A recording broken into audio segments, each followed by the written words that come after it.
Hello, this is John from caveofprogramming.com. In this tutorial, we're going to take a look at pointers and arrays. So the stuff we're going to look at here is a little bit complicated, but as always, the thing to do is just try some of this stuff out for yourself and go easy on yourself. Like don't expect yourself to understand this all immediately, because you won't attain fluency with this until you've used it several times in your own programs that you've tried to write for yourself. But the exercises will help fix this in your mind. So let's start by declaring an array. I'll make this, let's say, an array of strings. Let's say string, I'll call it text equals. We need to put the array brackets in there, of course. Equals, and we'll initialize this with some strings. Let's say 1, 2, 3. Now if we do size of this array, let's just try it. Cout size of text.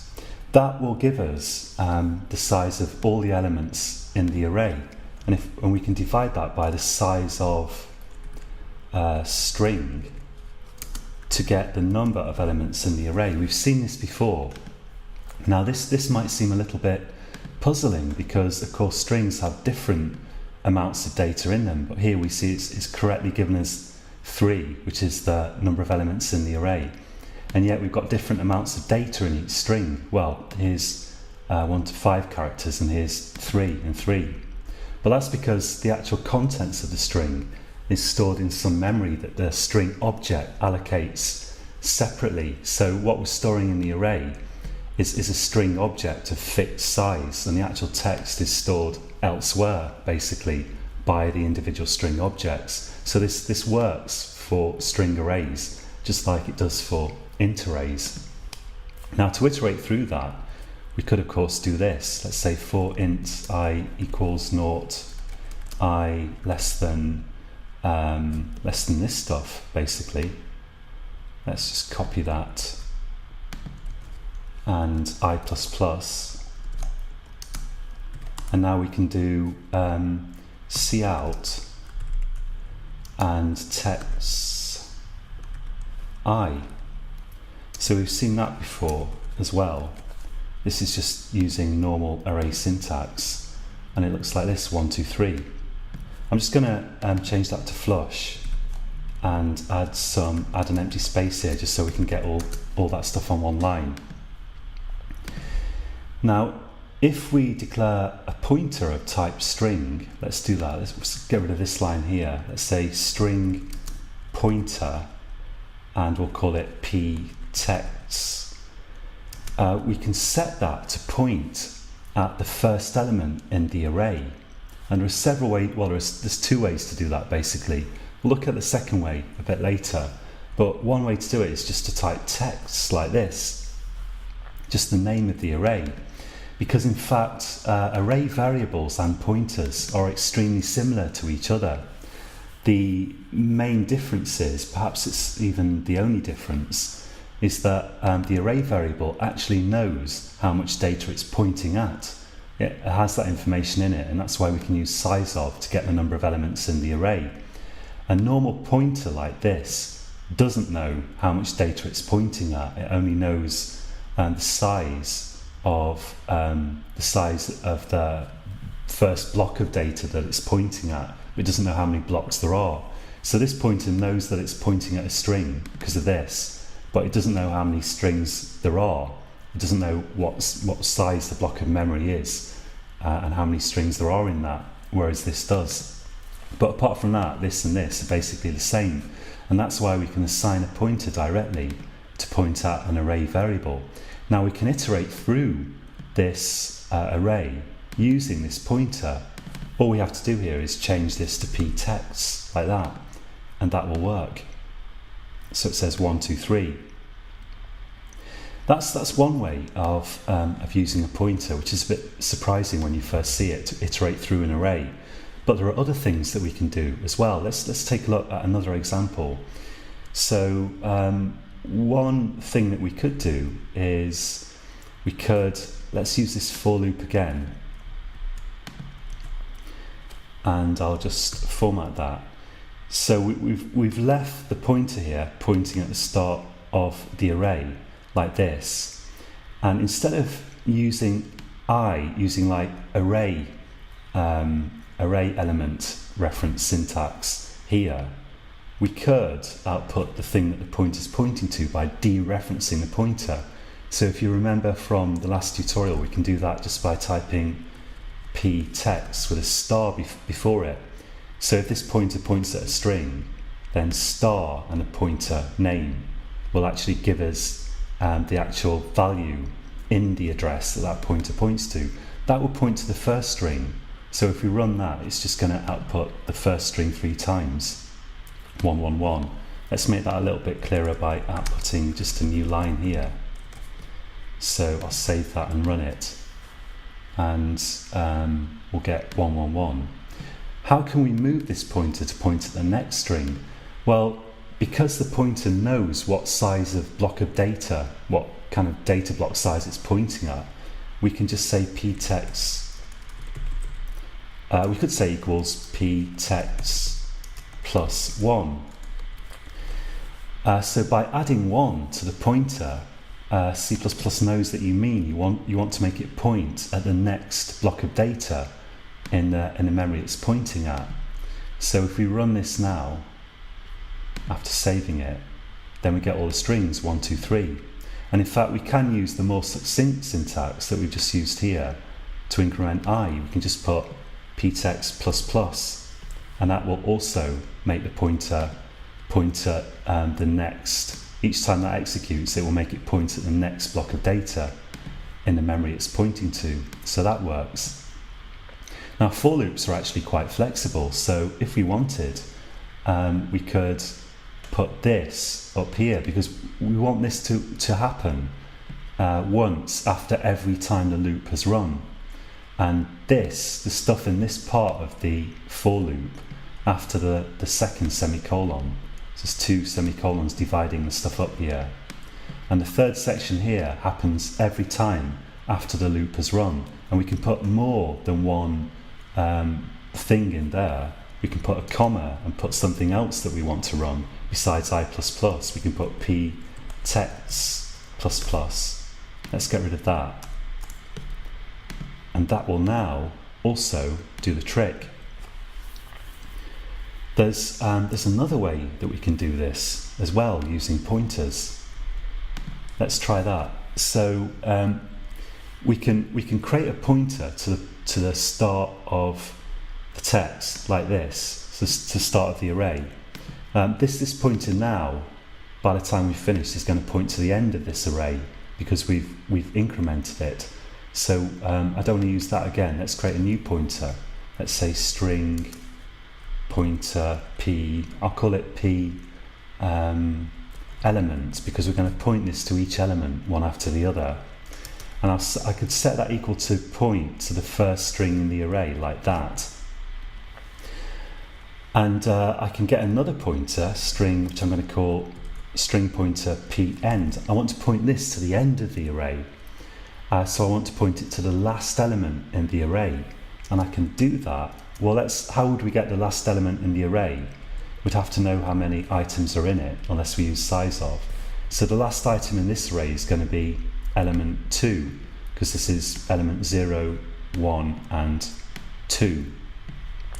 Now, to get the address of this element, because we can assign the pointer to this, but that would give us a nonsense thing. That would just take this kind of element, whatever data is stored there, and put it in the pointer, but this is no use. What we want is the address of this element, and to do that we need the ampersand at the start of it.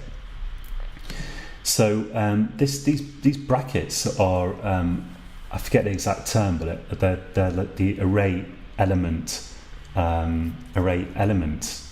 operator, array element reference operator, something like that.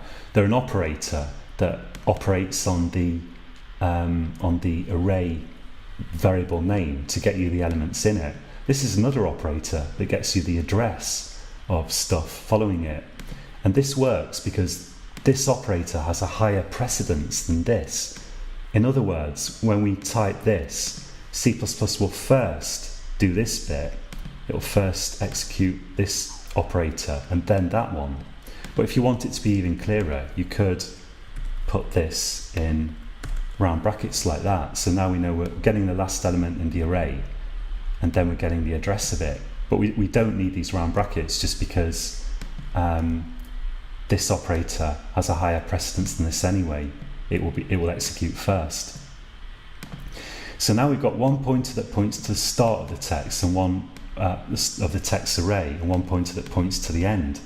If we want, we could just use the same syntax here in place of this, just to make it a bit clearer what's going on. So we can put 0 in there, and that will work. It's just identical to this. But since we're using this here, if we use this here, it makes it a little tiny bit clearer what's going on maybe. Now what we want to do is we want to loop through the array, and we want to output every element that this points to. And after every loop, we want to move this to point at the next element until we find that this is pointing at the same place as this. When that happens, we want to output the element, and then we want to break the loop. So let's maybe let's try using a while loop here. Let's say while, I'll do a while true, so this would be an infinite loop unless we put a break in it. And we can do cout. We can output the first element by dereferencing this element pointer. We can say cout star p element, and we'll have, let's put them all on one line again. So I'll put empty space and then flush. Then we've got to move p element to point at the next element. So we can do p element plus plus. Then let's say if p element equals p end, if it's now pointing at the last element in the array, that means that we've just output the last element in the array, and in that case we break the loop. So this is also a way of iterating through the array that sometimes is very useful. Let's run this and check that we get the right results. It's easy to make mistakes with this. Yeah, I've got 1, 2, I've missed off 3, so I think I've done something wrong. What have I done wrong? So we pointed it at the first element, we output that, we incremented it. Yeah, I should have incremented it after I checked to see if it was at the end.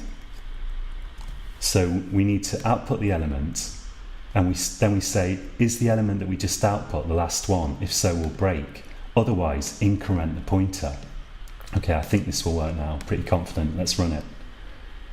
Okay, so now we get 1, 2, 3. It's very easy to make mistakes in C++, even for me. And I started doing C++ a long time ago, like 15 years or something. Okay, so we can make this even a little bit more elegant still, possibly by, we could find a way of combining this with this. We could somehow fix that up so that it would work, but then it's starting to look a bit confusing, so I think I'll leave it at this. Okay, so this has been quite a difficult tutorial, but what I'd recommend is, like I say, go easy on yourself and practice these things. First of all, loop through an array using a pointer with array element reference syntax. In other words, like this. Then try loop through an array by incrementing a pointer to the array, and then finally try looping through the array, so loop through an array, and stopping by comparing two pointers, so one to the actual element and one to the end. So like here we're comparing two pointers. We're comparing the pointer that's stepping through the array with a pointer to the end of the array, and that's how we stop the loop. So if you want an exercise, I'd say try these three things. you're going to struggle with it probably a bit if it's the first time you've seen it, for sure. And I remember the first time that I looked at this stuff, it was completely baffling. It took me a long time to get the hang of it.